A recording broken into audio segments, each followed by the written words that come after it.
ছিল মূলত সভাপতি শাহানা বিশ্বাসের বিরুদ্ধে। আজকে পঞ্চায়েত সমিতির মেম্বারদের অনাস্থা ছিল। আমরা গত 29/4 অনাস্থা ডেকেছিলাম এসডিও স্যারের কাছে। সেই মোতাবেক তিনি আজকে আমাদেরকে নোটিশ করেছিলেন এবং আজকে সে সভা ছিল। সেখানে আমরা 23/3 অনাস্থা আমাদের সফল হয়েছে। অনাস্থার পক্ষে হয়েছে 23টা ভোট এবং অনাস্থার বিপক্ষে হয়েছে 3টে ভোট। অর্থাৎ সভাপতির পক্ষে হচ্ছে 3টে আর বিপক্ষে হচ্ছে 23টা ভোট। এবং আমাদের যে উদ্দেশ্য ছিল অনাস্থা, সেটা সফল হয়েছে। যারা অনাস্থা রাখলেন তারা কোন পার্টির লোক?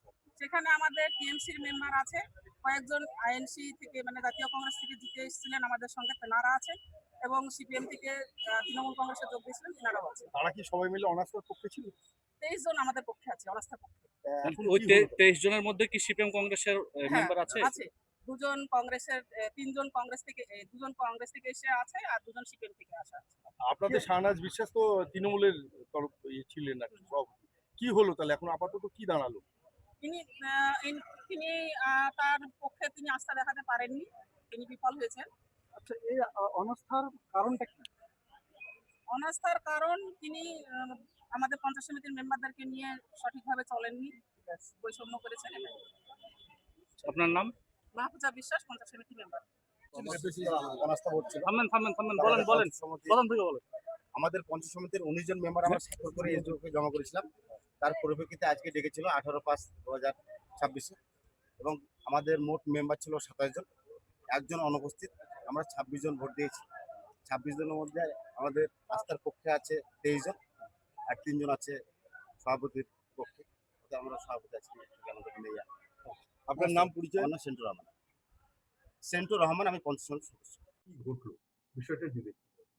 দেখুন, গত 29 এপ্রিল 19 জন পঞ্চায়েত সমিতি, আমাদের দমকল পঞ্চায়েত সমিতির মেম্বাররা, তারা অনাস্থার একটা প্রস্তাব আমাদের এসডিও স্যারকে, যে প্রেসক্রাইব অথরিটি আছে তাকে ওনারা দিয়েছিলেন। তো তার বেসিসে এসডিও অফিস থেকে আমাদেরকে একটা চিঠি করা হয়, আমাকে প্রিসাইডিং অফিসার করা হয়। আজকের এই মিটিং ডেট ফিক্স করা হয় 18 মে 2026। আজকে 11টা থেকে ছিল। টোটাল 26 জন মেম্বার্স প্রেজেন্ট ছিলেন পঞ্চায়েত সমিতি।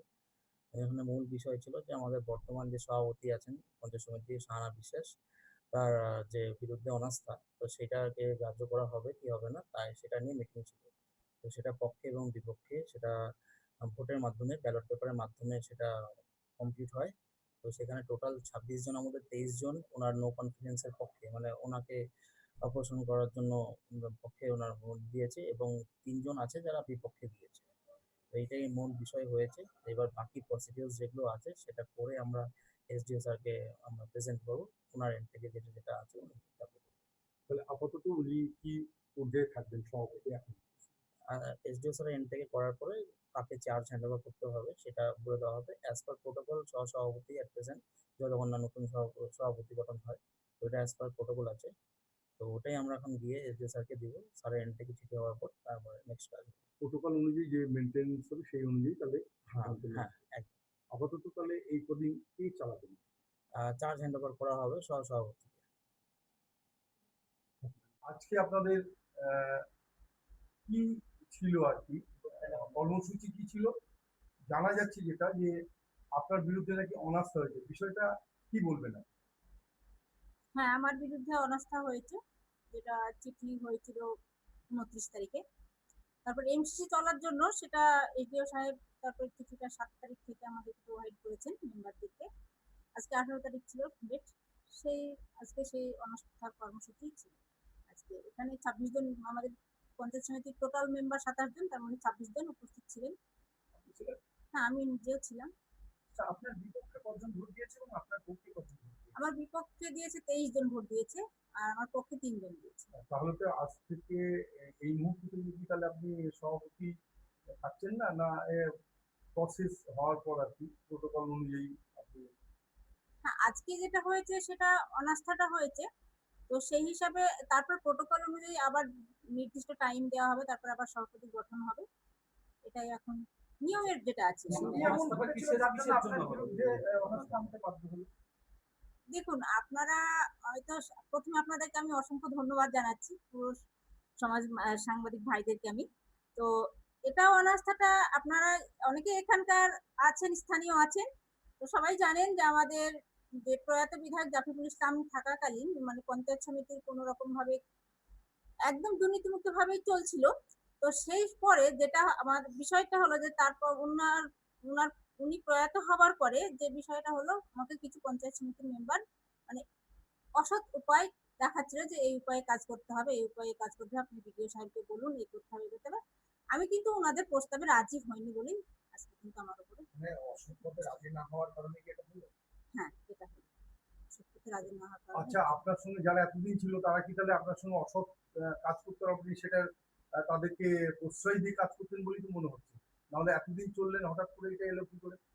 আর এটা বললাম তো আপনাদেরকে যে বিধায়ক মারা যাওয়ার পরে যেটা মানে ওনাদের ইচ্ছা ছিল কি মানে যে এই পঞ্চায়েত সমিতি থেকে যেভাবে ওনারা আমার যারা অনাস্থা এনেছেন তো দেখবেন ওনারা হচ্ছে গত 2-3 টার্মের সবাই মেম্বার, আমি একদমই নতুন। তো এখানে আমি কোনো রকম ভাবে কোনো কিছুর সঙ্গে দুর্নীতির সঙ্গে যুক্ত ছিলাম না, আজ পর্যন্ত ছিলাম না। আজকের ডেট পর্যন্ত আমি বলছি কোনো রকম দুর্নীতির সঙ্গে যুক্ত ছিলাম না, কিন্তু ওনারা যেটা বলছিলেন যে কোনো কাজের জন্য বলছিলেন এই আমাদের এই কাজ করে দিতে হবে, ওই কাজ করে দিতে হবে, যেগুলো অবৈধ সেই কাজের জন্য অভিযোগ আপনি আমাকে ঘাটের টাকায় দুর্নীতি করেছেন, সেই বিষয়ে কি বলবেন? হ্যাঁ ওটাই আসছি, ঘাটের কথাটাই আসছি।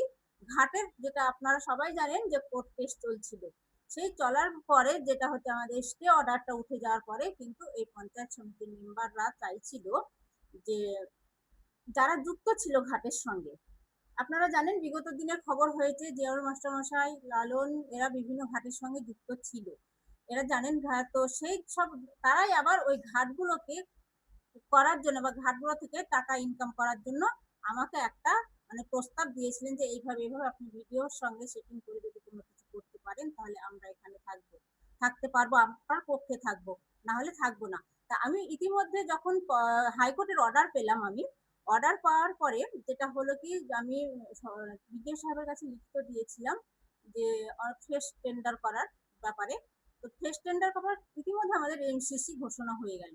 এমসিসি ঘোষণা হওয়ার কারণে আমি কি করলাম বিডিও সাহেবকে লিখিত দিলাম যে যেটা ঘাটগুলোকে ফ্রি করে দিন। বিগত দিনে এই পঞ্চায়েত সমিতির বোর্ড কোন দলের ছিল? বিগত দিনের বলতে আপনার আজকে পর্যন্ত কোন দলের তৃণমূল দলের আছে। তাহলে কি চুরি করে খাওয়ার জন্য কি আপনাদের ভোট ভাঙাভাঙি? না এটা বলছে যে চুরি করে খাওয়া যায় না। আমি এটা বললাম যে আমাকে এমএলএ সাহেব থাকাকালীন কোন রকম ভাবে এরা জোর জবরদস্তি করতে পারেনি, মানে এরকম প্রস্তাব দেয়নি যখন ওইরকম ওদের হয়তো ছিল বা আমাকে পেরে ওঠেনি, কিন্তু এমএলএ সাহেব মারা যাওয়ার পরে আমাকে ওনারা দেখলেন যে টেস্ট করে যে আমি যাই কিনা ওই পথে, এবার আমি ওনাদের বিপরীতে যাওয়ার পর মেন ব্যাপারটা হচ্ছে ফেরিঘাটটাকে ফ্রি করে দেওয়ার জন্য যত আচ্ছা, আপনি যেটা